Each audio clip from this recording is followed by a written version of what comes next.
Going live.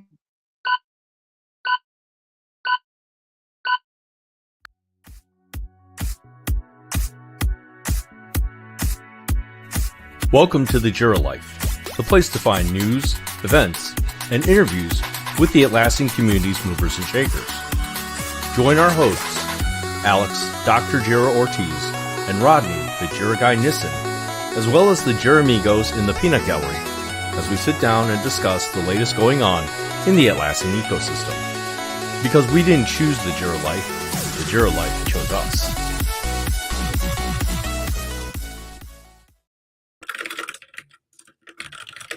Hello, everyone. Your intro again, huh? Yeah, someone changed the theme on StreamYard. I didn't realize it until I was clicking go live, so we just went with what we had. It's throwback. It's vintage, right? It's it's part of the theme. We're TRELLOWEEN. We've got to mix it up. If it's not a little scary when you're live, then what are you even doing? True story. Hi, Lina. Agreed. All right, so the cat's out of the bag. Alex has given up, not here today, and has said, all I want is for everyone to come on and talk about Trello. And he's abdicating from the Jira Life throne, and he's actually moving over to Trello. Trust me, it's the biggest trick or treat for all of us of trying to figure out what happened. But yeah, we've converted Alex. He gives our blessing and really wants all of you all to start using Trello instead of Jira. So I never thought I'd see this day. It's been interesting coaching him over the past week on how to actually use Trello to its full power. But ever since the Atlassian Builder Summit, he's like, I'm done. Yeah. I'm going to something easier. Yeah, so last year. Is it Trello Builder Summit? Yes. That will be next year. Well, that's actually, yeah, that would be great. I was going to say, I think the Trello Builder Summit is mostly me and Mike and maybe a few other friends who actually like to build things on Trello. There's a very passionate Trello user base. I would say there's a somewhat diminishing Trello builder base. Would you agree with that, Mike? I think the idea of building things on Trello that's truly frightening for a lot of folks these days. There's still a lot of users. Yeah, I mean, when you say passionate user base, I mean passionate/angry most of the time. Yeah. Whatever happened to Code Trello? We got to get that going, Brittany. We got to get that going. I don't know. I mean, yeah, there's too much to do, too little time. I don't know how you all pulled off this Atlassian Builder Summit. I was exhausted just at the thought of it for you all. And so the idea of, we tried to do something sort of similar to that on a smaller scale at Team last year with the, what did we call it? TrelloCon, I think is what we called it. TrelloCon. Yeah. It was great. I had a blast. I was exhausted from it. And I would love to do more of it.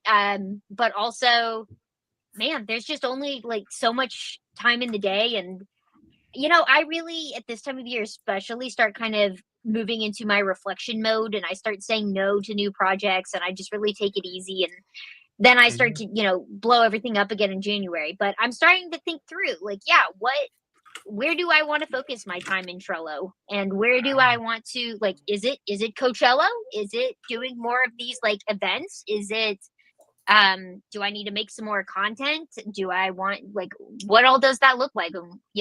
Plugging into that, what is the future of Trello, but also what is my future with Trello? We could make another project management course, Brittany. Yeah. We could do that. I sent that to someone today. I had someone ask me if I had any courses, and I said, yes, I do actually. So that was lovely. I will say this, when Alex first pitched the ABS to me, I think my exact words were, "You're mad. I will help you out a little bit with this, but you are insane trying to take this on," especially with the time frame he was looking at. And him and Lina, especially Lina, everyone else on the team pulled it off. It was an amazing event. It was amazing to speak at, but I do believe they did pull off the insane there by getting it done, especially on the timetable they were looking at. Yeah. On the heels of Team Europe and everything. Mm-hmm. I got to shout out Brian, and there was one other person helping with all the Fabian. Thank you, Fabian. Great event, even if I only got to experience a few hours of it. So I was gonna say, how long were you there, Robert? Okay, so I went down Thursday. We had just gotten back from a family holiday. I left at 8 a.m. from Oakland Airport, landed at 7 a.m., landed at 8:30, spoke from 10 to 11, left the hotel at 11:30, got to the airport at 1 and was home by 3. Holy cow. It's exhausting. So it was a little bit like being inside of Brittany's mind right then for you. You went as fast and did as many things as I think Brittany does in her head all the time. Oh, I'm not nearly as fast and as good as Brittany. It was like a slow motion version of that. Yeah. Yeah, there's a lot. Sounds like there's a lot because there's not a lot with Trello. So there's that's pondering. kind of so and it's kind of figuring out where it makes the most sense to plug in, because Trello users do a lot. Paying for things is not a thing a lot of them like to do. Yeah, and so my trying thing to on the figure out community is to, because most of the complaints on the community are people are angry with Trello not being able to do something, and then you see the little tags saying free, so they're not paying for it. And so my response now is, well, start paying for it, and then maybe you'll get support. Start paying for it, and then maybe you'll get this feature. It's the free ones shout the loudest for sure.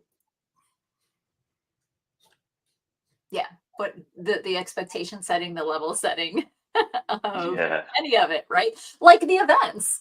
And now, granted, haven't heard a single complaint from anybody about Atlassian Builder Summit, right? And everything that goes into it. But at the same time, it's like they're free events.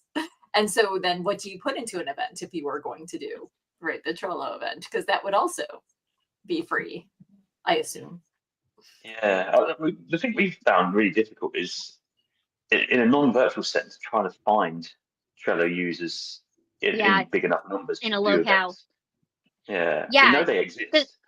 They exist, but the problem is too, Jira people, they get to do this as a full-time job, and it's just very special and exciting.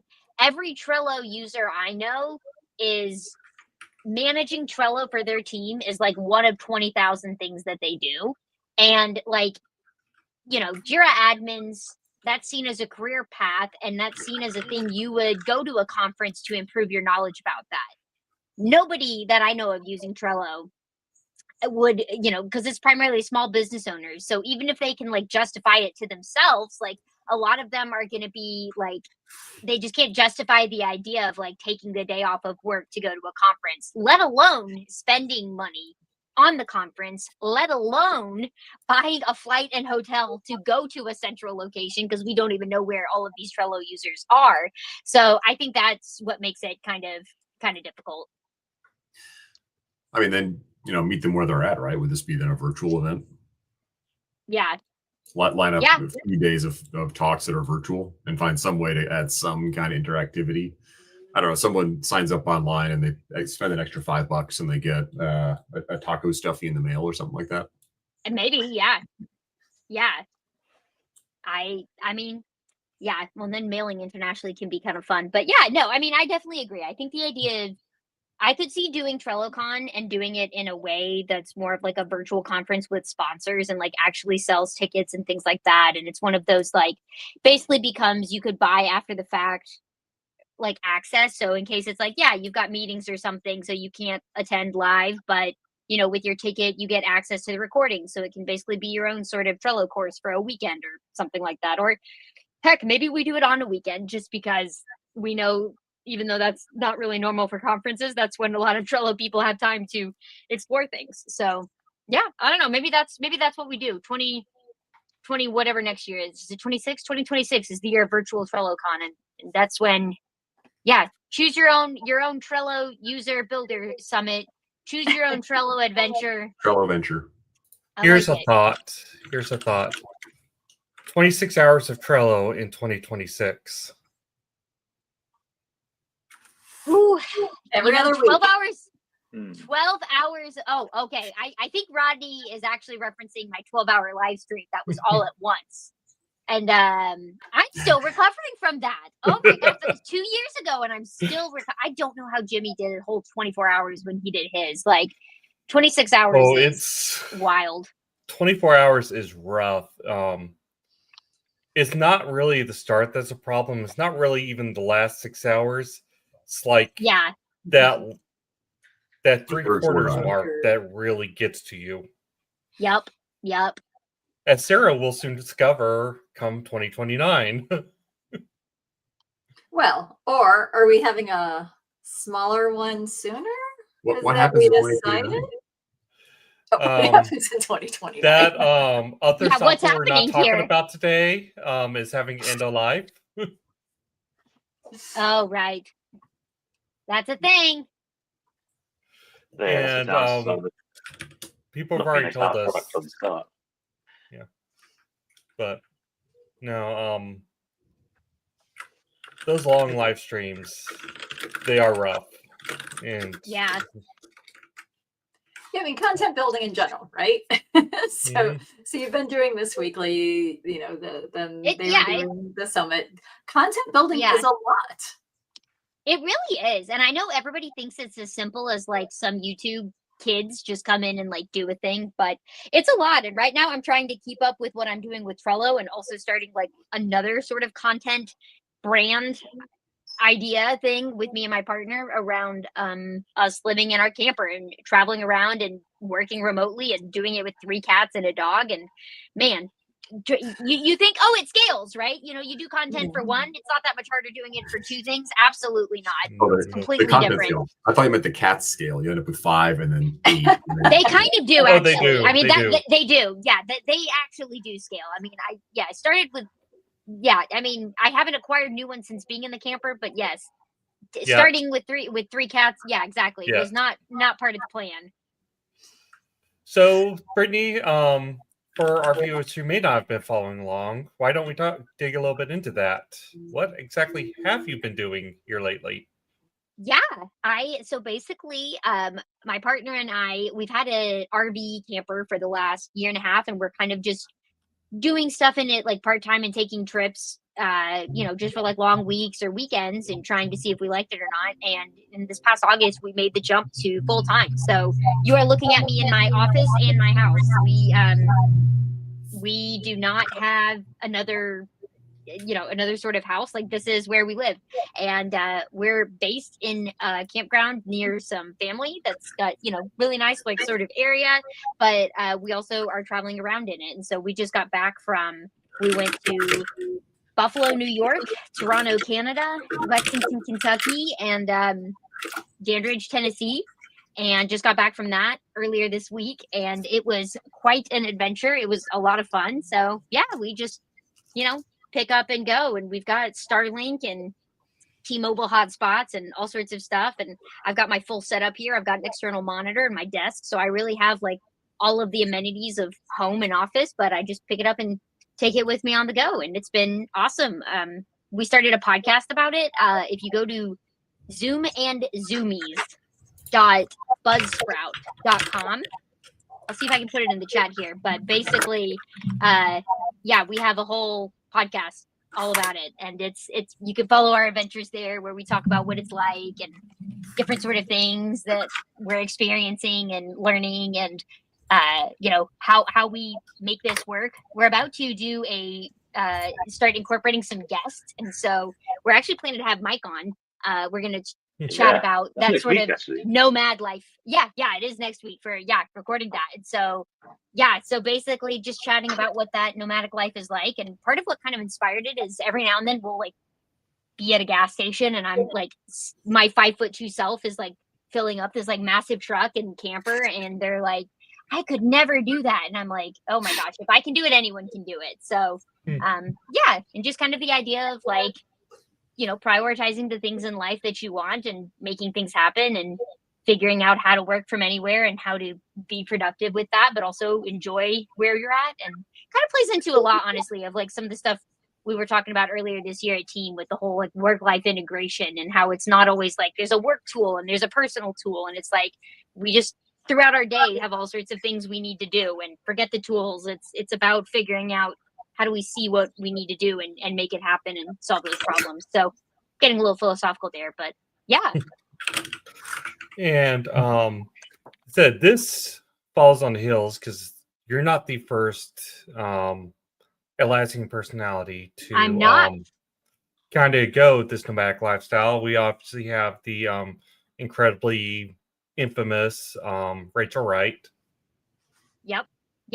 And I've actually chatted with her before too. And I also watched her episode when she was with you all. I watched her on the Jira Life on this TV screen right here behind me because we actually were on a trip. You thought that was a microwave? That's a really large microwave. I figured it was for scale. You're a bit shorter than I am, so I just figured it was about. For scale? Yeah. No, I mean, that's a pretty big microwave. I mean, if that would be amazing. No. Yes, I was going to say, somebody write that down. Somebody put that in a Jira product discovery somewhere. Bigger microwaves. Yeah. It's very cool. I actually got to chat with her, and one of the best pieces of advice she ever gave me when I chatted with her when I was thinking about doing all of this is have redundancy for your internet. And she was like, you're going to think, let me have one backup option and that's fine. She's like, no, you need 2 backup options. 3. And there have been a few times, or three as Mike says. Well, I was going to say, there's been a few times where I'm like, I've got a backup option. The campground has Wi-Fi and I've got a hotspot on my phone. That's enough. No, like there are definitely times I have cycled through technically 4. I technically have 4 different, if the campground I'm at has Wi-Fi, I have the campground, I have Starlink, I have my phone's hotspot, then I have another T-Mobile hotspot, which is still kind of related to T-Mobile service, but it's kind of different. And then actually we have 5 because B has a hotspot with AT&T on her phone. And so there have definitely been days though that I've gone through all 4 of those and just have needed different things. Do an episode on that, or like comparing the coverage or differences, right? Yeah, really. Yeah. Because like I have gigabit fiber. What do I care? But I've never considered which hotspot would be best in campground number 7 in the middle of whatever state.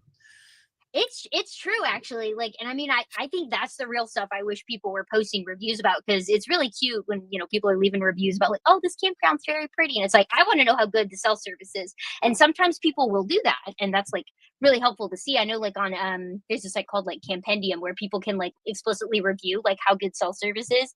And I understand a lot of people are like coming to camp to get away from all that stuff. So there's often the like, you know, sort of idea of like, oh, you need internet. Like, why does it matter? Go enjoy camping. And it's like, well, yeah, I've got to pay for kind of all of this actually. So but being able to talk through, problem is it's just so different everywhere you go, but being able to know, like, if you can know ahead of time, like Starlink works great here, like that would be good information for me to know. Or have you seen a show called Alone?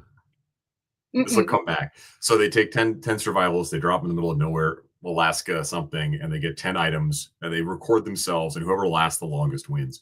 We should do a parody of that where it's like Alone, you get dropped and you're like, okay, I have my 10 items, I've got 5 internet hotspots, I've got 2 laptops. That's exactly what that's pretty much what I would do. It's funny because I need my internet. I kind of prioritize it in that way. That's exactly how I do it. When there are certain things broken in the camper, there's like a hierarchy of like what can ruin my trip, and Wi-Fi is definitely one of them. But I have more redundancies than I do for like a lot of things. Like air conditioning is a pretty big one too, but not so much this time of year, thankfully. So you have like a copper cable just in case you have to plug into a hard line somewhere?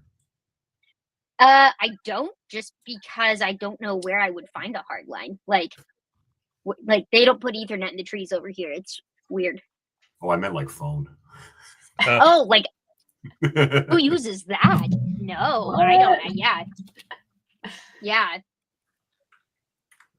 Landlines. Quick question: how many people do you run into now, wherever you are, you know, hooked up for the night, let's say, that are vacationing, recreationing, versus, hey, this is where I'm stopped to work for a while. This is where I'm living for a temporary time before I head off to the next one.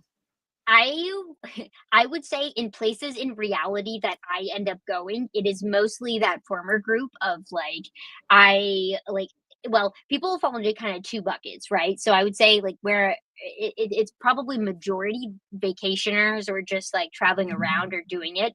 Or then the other bucket is people who are like, I actually work here or have family here, and like I'm just like living here, and there's not necessarily like plans to pick up the camper and move somewhere else in a month. I would say that group you're talking about that's kind of like me is probably pretty small in the minority in real life in the places I go, but on the internet they're everywhere. I feel like there's at least like probably 20 different accounts that I follow of like different people who are doing similar sort of things. A lot of them I think just are like probably doing more out west. I don't think it's super common to really do that in the South and like the US South or even the East specifically. And yeah, my hypothesis is that a lot of those people are doing it because they want to go see all the national parks and stuff. Whereas for us, it's a little bit of like, yeah, we want to go see pretty places, but also it's like we enjoy being able to travel and go see like family and friends. And like we actually talked about this on today's episode of how we decide where we go when we do trips and stuff, and it will usually relate around some sort of event, like somebody's having a wedding or some sort of like activity. Like I wanted to run a half marathon in Toronto, and so that's what kind of led that last trip that we just then ended up like taking things onto it. And so I think that's like pretty rare, especially in like the campgrounds like I've seen so far. But I know people do it on the internet, but there's still like, you know, and I think there probably are some people here that like are maybe similar to us, because I've seen people leave. I know I'm literally like scanning over at the campgrounds here. Well, I'm like, I think there are some people that I've seen have left but then come back, and I think they're kind of doing the similar things to us, where it's like this is our home base, but like we venture away and then come back, and it's just easier than like, you know, if we were to go put this in storage for a month or something and try to stay in a house, like we're fine staying in this, so we might as well just stay here. Absolutely. Oh God, what was okay. My other quick question. So now how do you define a vacation? Like what is a vacation for you, right? Because for us, we're like every day at some level feels like a vacation, right? If you're away, you're different, right? Nothing is this is my everyday, because you're everyday.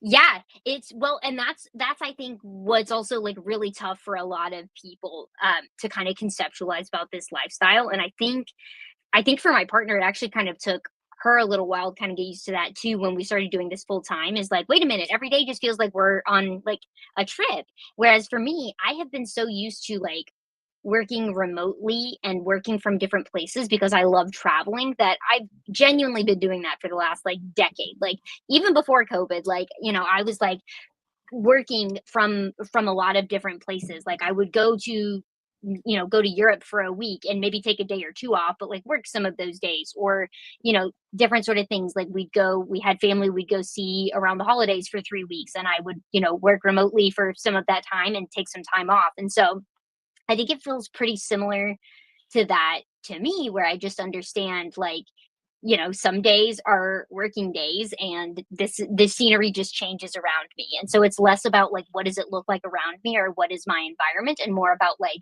what is on my calendar and like, what is the plan for the day? And usually it's more of, is today a full-time job day, or is it like a side project day, which is like a weekend, or, you know, like a vacation day, or, you know, is there like activities to like go do something in specific in the afternoon with somebody, or like are we meeting someone for dinner? And like those kind of things can happen on work days too, because we're usually pretty flexible with work schedules, where it's like, you know, as long as I'm getting my job done, like I can start earlier in the day or leave, you know, earlier in the day, or make up time in the evening for stuff if I need to. And so I think it really comes down to, it's not for everybody, but I have a very like fluid sort of sense of like, here's what I need to get done. Here's like what I need to get done today, and what is kind of on the calendar and what's happening. And sometimes there's just different scenery when that happens, but it's not like a switch that I flip like on or off. Well, that you've achieved some sort of balance, it sounds like, right? As opposed to yeah. And then this, it's just exactly. We're just right here all the time. Exactly. There are things to do on any given day, and like some days those things are more, some days those things are less. And of course I use Trello and, you know, various things to like dump everything and organize what needs to happen and coordinate when. So I'm not, you know, most days at least stressed with, you know, this all needs to happen right now today. And it's just kind of, like you said, there's almost sort of like a homeostasis. And some days are busier than others, but I mean, I experience that, you know, at home too. Like I sometimes will sit outside and work around the campfire, and it's, I don't know, the way I kind of remind myself is like, it's just different scenery. Like it's almost like it, and it kind of energizes me, right? So if I'm not like always like looking out my window and just seeing the same thing, or like my office at home, like it's not the same as just like seeing the exact same thing. Like there's always something different going on out the window. Even if I'm in the same camper spot, like there's new people coming in or new campers or different things. And like the sunrise and the sunset are all like very different at different times, or there's different people kind of walking around, coming up and saying hello, or different things like that. I feel like it kind of gives me that sort of stimulation, I guess. So bringing this back around to the fact that it is Trelloween. To Trelloween. Yeah. I use Trello. I use Trello for all of these things. It's in How a has your usage changed now that you're doing this full time? I wouldn't say it's changed, because Trello's always a pretty full-time encompassing thing for me, whether I was on the road or not. Like, I mean, I do use it for stuff in the camper, but I mean, I use it just as much for stuff outside of the camper. So I wouldn't say doing this full-time has changed too much of my Trello-ness. If anything, it may have decreased some of the time I get to spend creating content on it, because I do spend more time now, like actually trying to maintain all of this house. But sometimes those are the things that are in the Trello board, is actually, remembering to do the maintenance of the things that I need to do, which is way more frequent than on a house.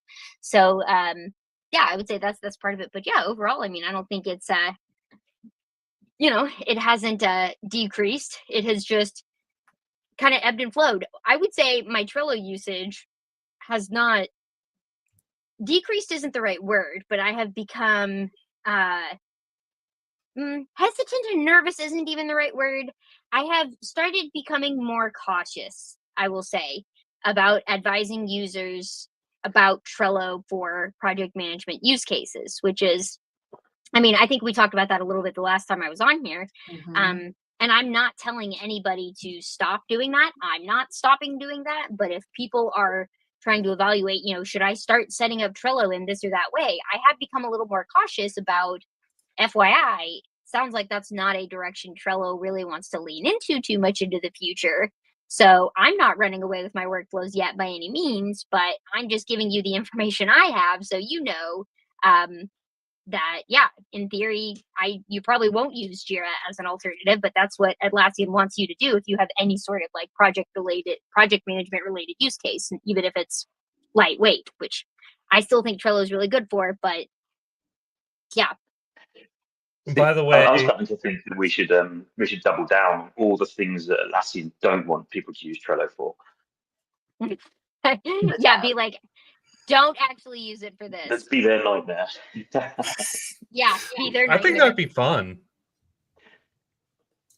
Well, we've got project management. What are the other big buckets that we could push on? Documentation. Oh, everything. Yeah. Trello product discovery. Yeah, Trello product discovery. I mean, geez, yeah, exactly. I think you could use it for, I mean, ticketing tools. You can use it for feature requests. You can use it for what's their developer productivity stuff. I don't really know how I would use Trello for Compass, but I'm sure I could. Yeah, yeah. I mean, well, just in general, I think they want marketers to use Jira. They want I want to see how they think like teachers are going to use Jira, or nonprofits. Like those are things that I think, and I mean, I think that's part of the problem, is that those are groups that don't have big budgets. So it's hard for them to pay for Trello, which makes it hard for Trello to be incentivized to want them to use it. But those are groups that I can't imagine would be happy and or able to switch to Jira. So, yeah, I don't know.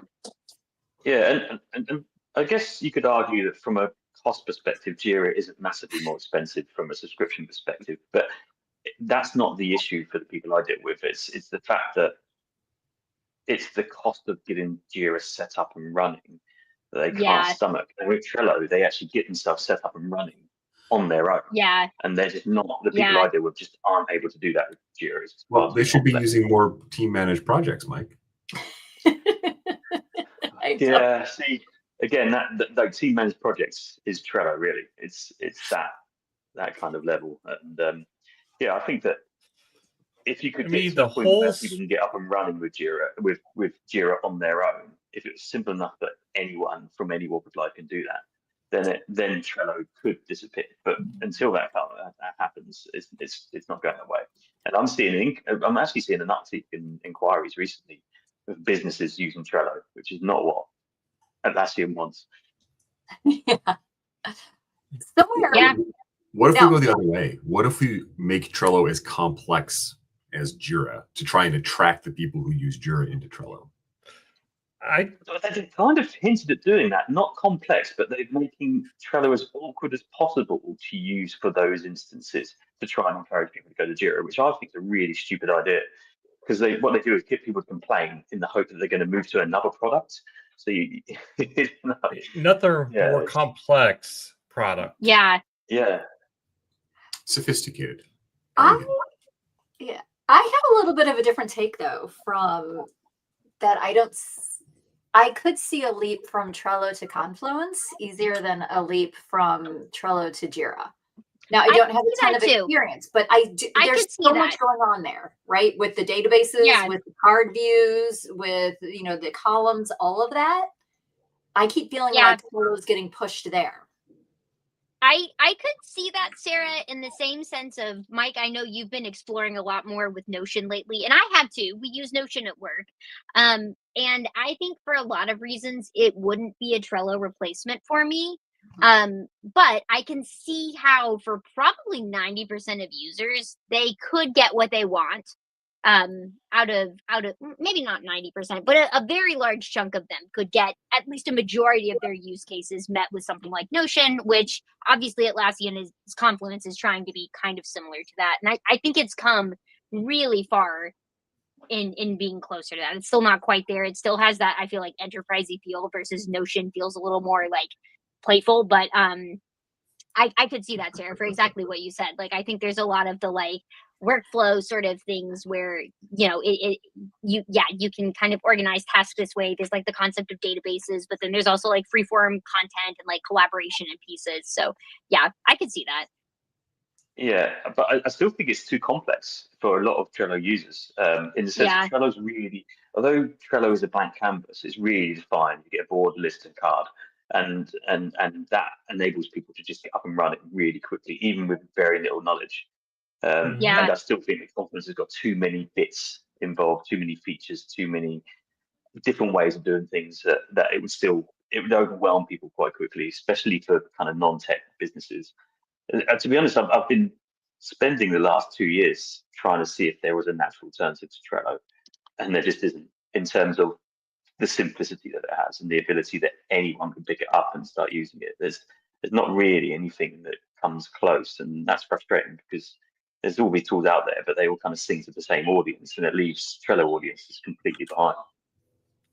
Yeah, I mean, the thing that I've always loved about Trello is no matter what you have, is it a link, is it a picture, is it a QR code, is it a list, whatever it has, it just goes in a card.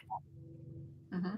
Yeah. And that is very easy to explain, especially to someone who may not be as technical. It's true. And they tried to replicate this a little bit with smart links, but it still doesn't feel as intuitive as whatever you have goes in a card. Yeah. Yeah, it's very, very, very standardized and clearly defined. Those 3 simple steps in Trello, board, list, cards. And just the fact you can describe it as it's a digital whiteboard with supercharged sticky notes, and like there's a lot of questions that are kind of left to that, but everyone gets what you mean when you say that. And I guess in theory you could describe the other tools in the same way, but you don't suddenly create a new project in Jira and within 15 seconds see how it is a digital whiteboard with supercharged sticky notes. Whereas with Trello, you literally in about 3 clicks can see that. Oh no, Microsoft Planner. Rasmus, are you trying to get Mike riled up here? What is I saw this. I got riled up. Just say the M word, Microsoft, and everybody gets all riled up. Yeah. But Planner is free. So the fact that it sucks doesn't really bother me because it's just something that's bundled in with the other Microsoft stuff. But conceptually, it is a similar concept to Trello, I guess. Yeah, So was it just last week we had a heated debate, right? Is Jira for all teams? So is Trello for all teams? I don't think any tool is for everyone. Is like No. part of the problem that all of these try to fit this in that way. And it's like, don't get me wrong, I love Trello and I use it for a lot of things that honestly, like you could tell half the things I use it for, there's probably a spreadsheet or something that's better, but I'm just used to it in that way. So it makes sense. And I think, just like there's everyone has their tool of choice that works for them. And I think every situation is kind of unique. I think we spend a lot of time fussing over which tool will do the right thing when it comes down to what's the right system? Like, what are we doing this all for anyways? And like, who needs what? And like, if I'm having to do anything where I'm like playing business and updating things in 20 different documents and tools, then I'm not really doing a job. And that's what gets annoying for me. And that's where I think Trello solves a lot, is because I can build a lot of workflows that when this happens, then go do this. When this happens, go let this person know they're next. Like, it's just a quick way to visualize what I need to do. And I think regardless of what tool you use, if you can find something that helps you quickly see what do I need to focus on today, then that's the magic sauce. I don't care if it's Atlassian, if it's Asana, I don't care what it is, but if you have a tool that can help highlight that. And the other thing I will say, there's no magic tool. The magic tool is the tool that everyone will use. Like, if everyone on your team like hates Trello, then I'm not going to come in and try to tell you to convince them to use Trello. Like, I'm going to tell you, well, what are they using? Like, if they're already like ingrained in something, like they don't want to change tools for the sake of changing tools. Like, you can lead a horse to water, but can't make it drink. It doesn't, I think that's why a lot of teams will come to Trello, because they know their dev team's using Jira, but they couldn't get their marketing folks to touch it. So they try Trello because it's less intimidating. And it's like, maybe you could do more in Jira, but also if your marketing people aren't going to go touch it, wouldn't you rather have something that's actually like updated and used than the quote unquote more robust, best, most customizable tool for your use case?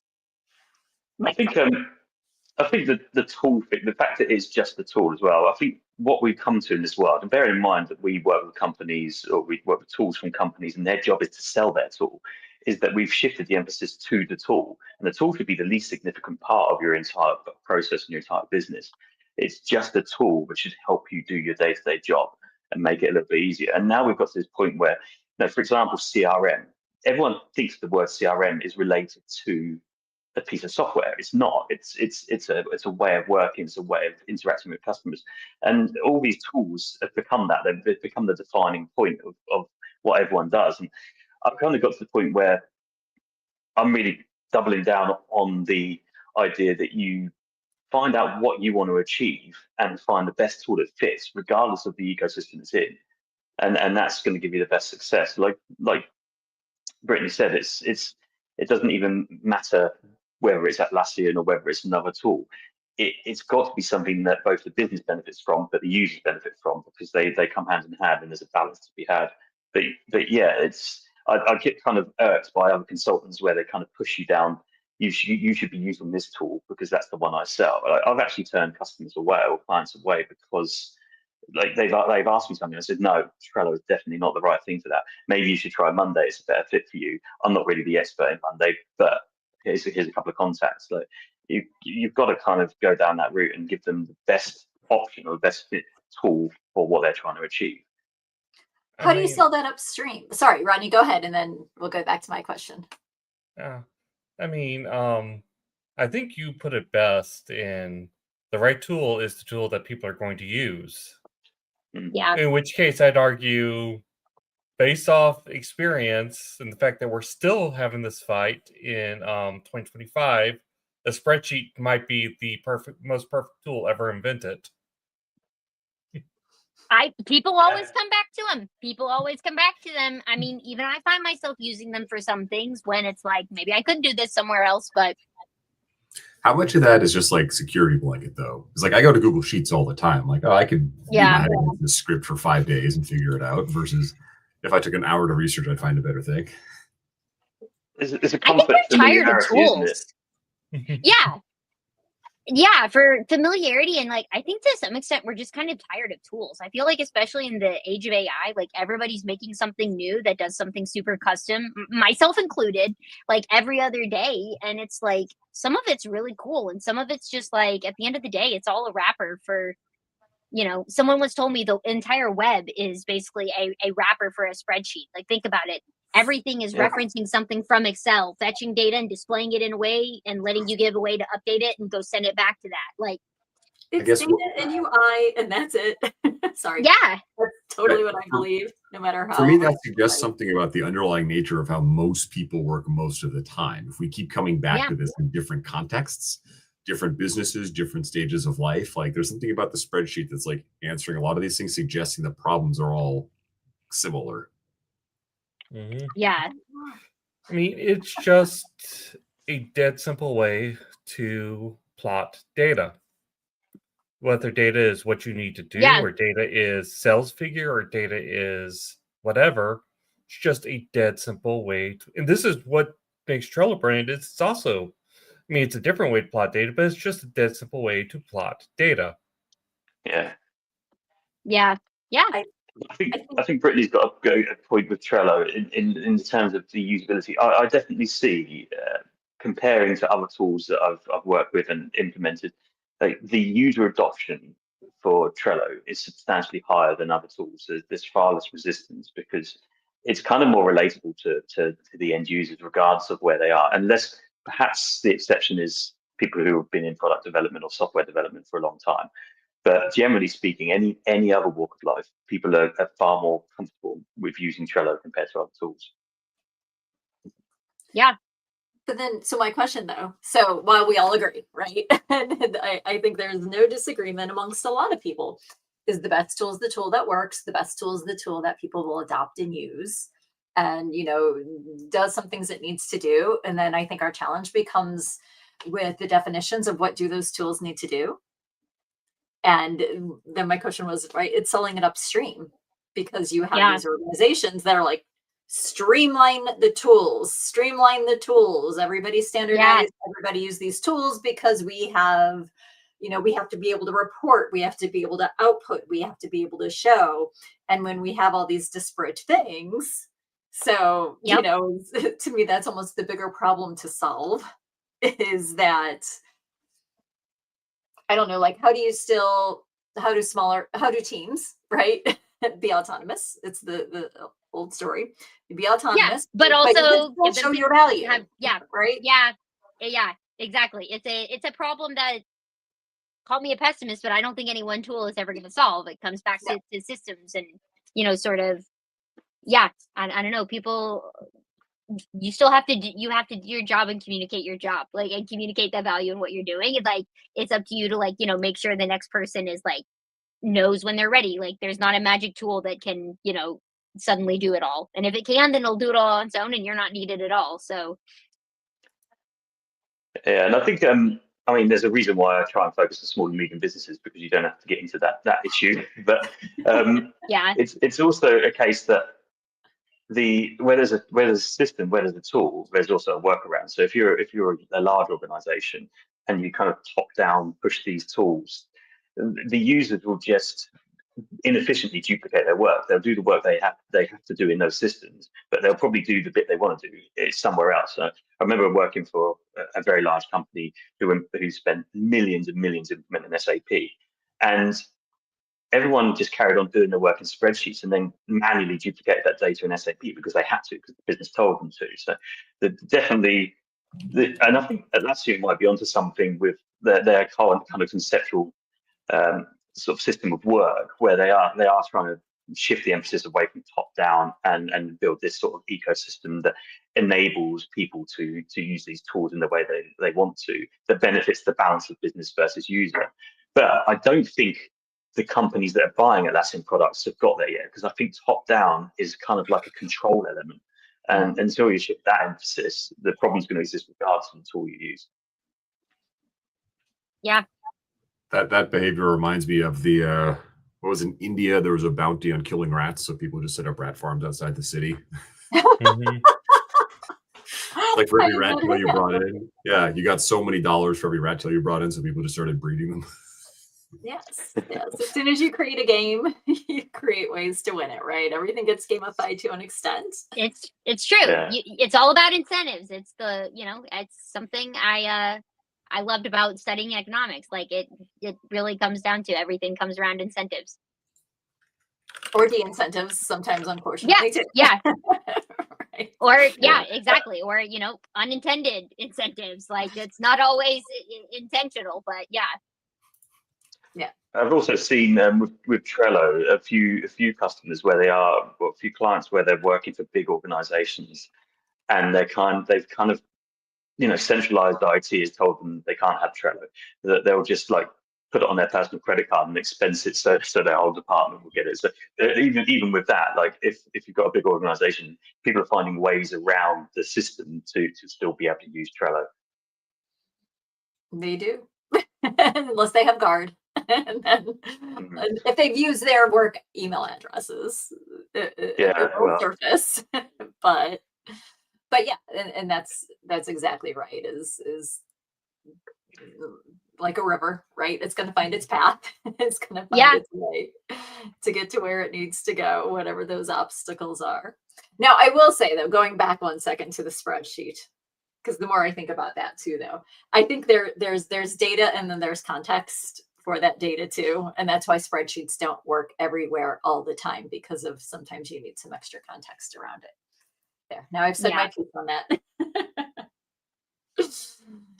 That's where I see Jira. Weirdly enough, talking of context, I still, the thing that baffles me about spreadsheets is that I think if I look back at all the kind of requests I get, when they come to sort of sending me some requirements, that's normally dumped into a spreadsheet.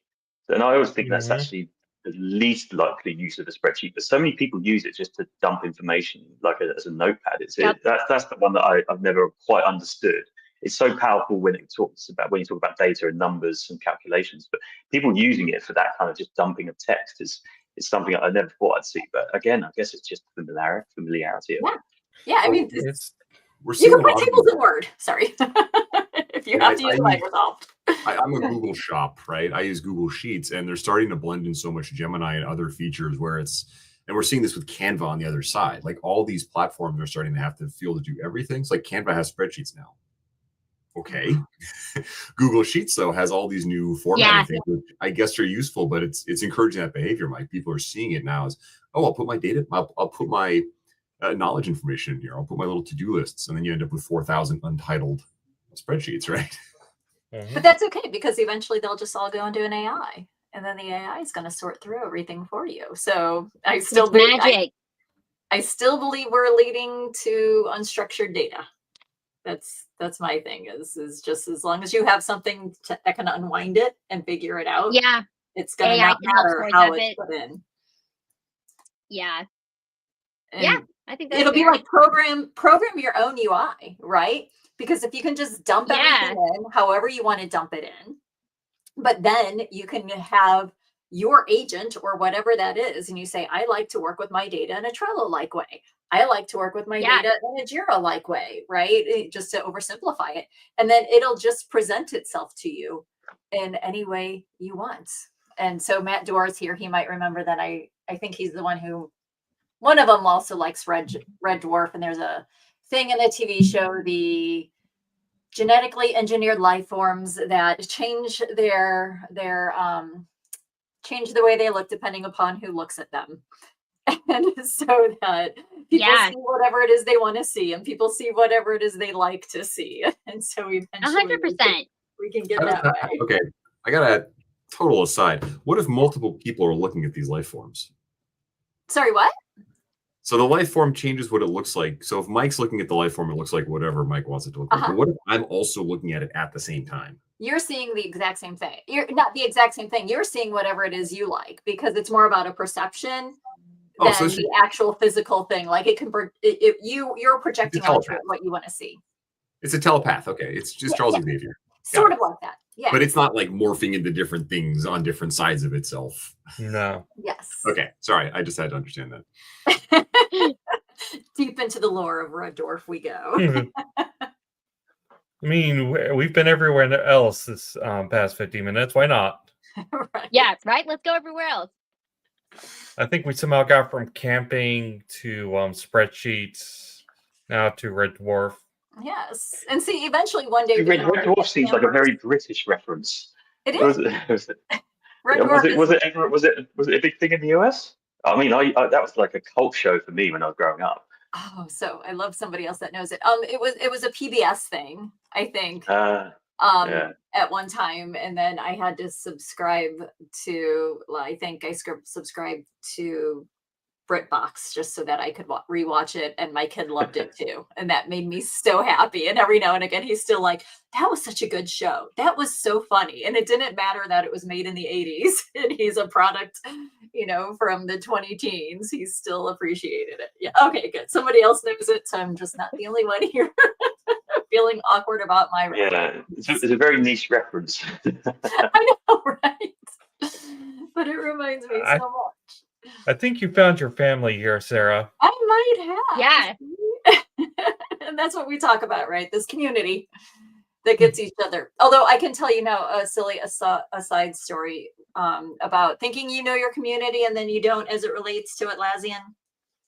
When I was interviewing for a job, I had to give a presentation, and I knew they wanted to start using the Atlassian products. So I went in there and I had configured a whole instance for them to talk about ways that we could manage our content creation through Jira and Confluence. And I named all of my users as Doctor Who characters. And then I had stories related to Doctor Who.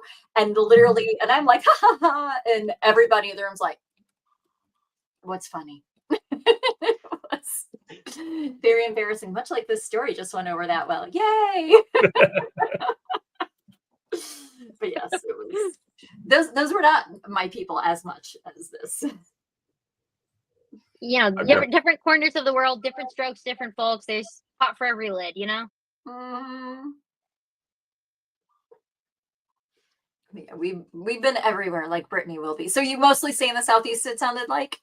Thank you, Matt. I just can't hear him laughing. But so are you mostly Southeast? Yes. Mostly.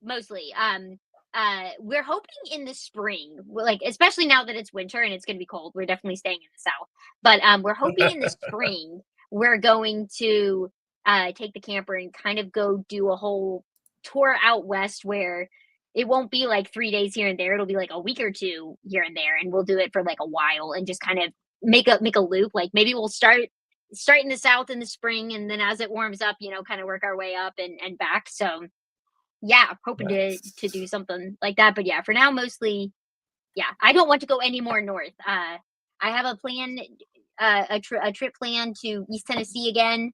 And honestly, it'll be kind of chilly, but for the rest of that, we're mostly staying put here in Virginia until it starts to thaw out the rest of the world. Nice. I was just in that'd be cool in San Jose.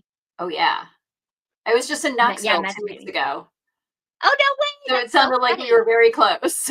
Yeah, we were. I was in Dandridge, pretty much this time last week.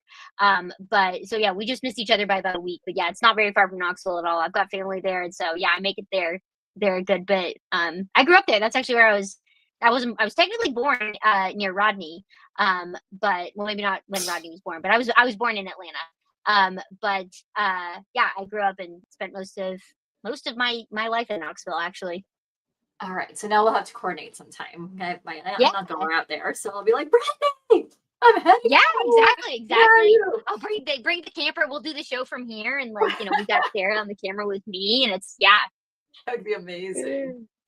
Mike, where do you spend most of your time? It's quite varied. I'm currently in Indonesia. Wow.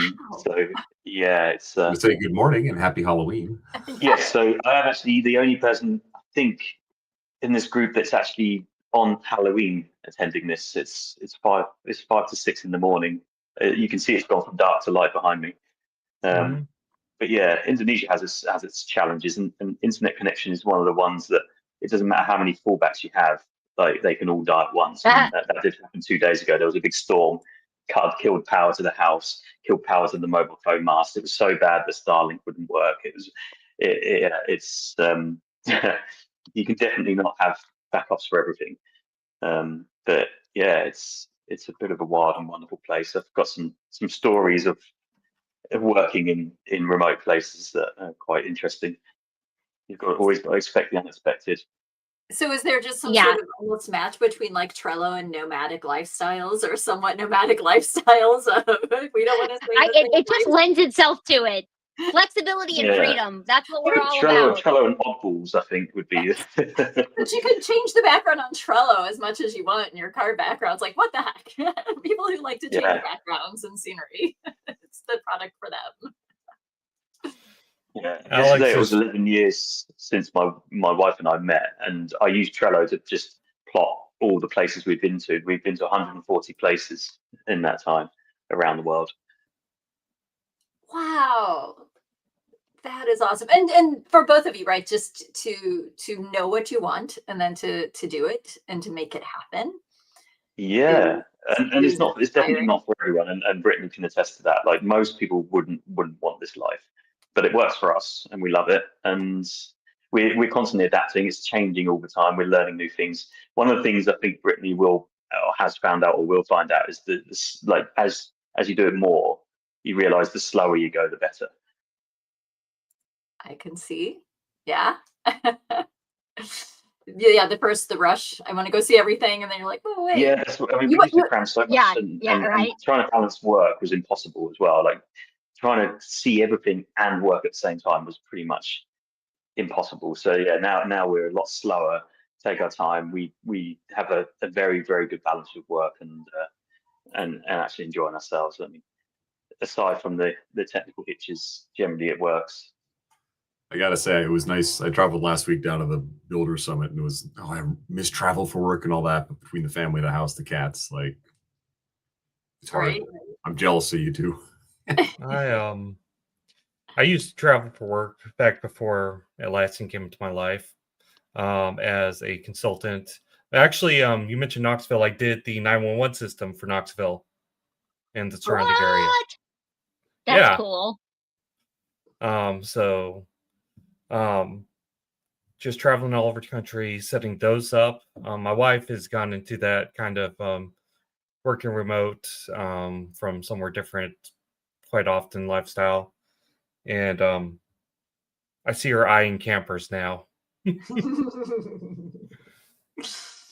I would encourage. Okay, so then what's Halloween wherever everybody is? Is Halloween still a thing? Is it on Halloween still? I think so. I haven't seen what our campground's doing, but I assume there's some people up with decorations. So we've got a little inflatable, I'll show a picture, a little inflatable Bluey Halloween, and we're going to make some apple cider, and I'm going to try to put Nightmare Before Christmas on the projector so the kids can watch. But yeah, I don't know. You never know what participation is like. I feel like some campgrounds make it a bigger deal than others. Yeah, I mean, because you're technically you're in with strangers right now, you know? Yeah, exactly. Yeah, exactly. Like, no, everybody's like, what do we do? What's Halloween is sort of here. I'll put it so by my camera so you can see. Yeah, we've got little Bluey outside there. So cute. Amazing. All right. What happens in Indonesia? Where I am in Indonesia, they completely skipped over Halloween, and they started Christmas about a month ago.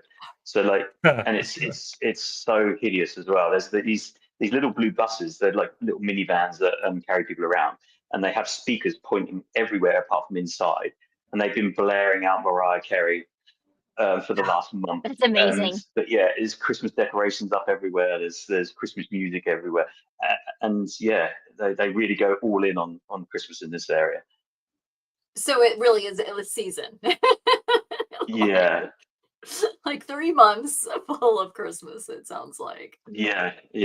I mean, I think we're far enough outside of the town to only have to experience it when we go in. But I think the Christmas songs on loop from September all the way to December, like, I think it'd send you insane after you have to deal with that every day. It would drive me insane. I don't think I could do Christmas that long. No, I couldn't. Yeah, I've been enjoying that. Halloween decorations have been significantly more, and that's fun to go around and see those. And then, now we can just change our LED lights, right? To go from our Halloween colors without that's the way to go down, and then boop, over into our next holidays, whatever those may be. Well, Brittany, Robert, Mike, thank you for joining us. It's always great to have you guys on. We need to do these Trello Life episodes more often. Yeah, maybe one day we'll talk about Trello. Yeah, right. Yeah, it'll last through the ages, and yeah, I mean, it's definitely more fun. I mean, I enjoy when Alex is here for sure, but it's really fun when he gives his blessing by not showing up for us to proclaim Trello as the best. But thank you. Next week we actually have a treat on. We're having Jensen Fleming from Atlassian to talk about everything Rovo everywhere. This is what me and Alex have conservatively called Rovo Big Brother Edition. Everywhere except Trello? Maybe we'll see about that. But yeah, that's going to be a great talk. We're really looking forward to having Jensen back on. She's always great to have on, always great to talk to. But yeah, quick reminder, this episode is sponsored by Revyz, who are backing us up and make sure that we our tools, especially the J one we don't mention on Trelloween, stays online. But yeah, everyone, thanks for watching. And remember, we didn't choose the Jira Life. Jira Life chose us. He just mentioned it. Oh, the Jira Life chose us. Oh no, I'm cursed. Thank you for listening to the Jira Life. Our hosts are Alex, Dr. Jira Ortiz, Rodney, the Jira guy Nissen, and Sarah, #IBelieveSarah, Wright. Our producers are Robert King Bob Wen and Lina Ortiz. You can catch us as we record this podcast live every Thursday at 2 p.m. Pacific, 5 p.m. Eastern on YouTube at The Jira Life. Be sure to join us and the other Jiramigos of the Peanut Gallery each week to ask questions, add your comments, and tell us what you're up to. If you can't join us live, you can still catch the replay on YouTube. Don't forget to like, comment, subscribe, and hit that bell while you're watching. You can also find us as a podcast on Apple iTunes, Spotify, or wherever you get your podcasts. If you think this podcast deserves a rating, it would be much appreciated, as it will help others discover the Jira Life. Because we didn't choose the Jira Life. The Jira Life chose us. Thank you to Revyz for backing us up and making the Jira Life possible.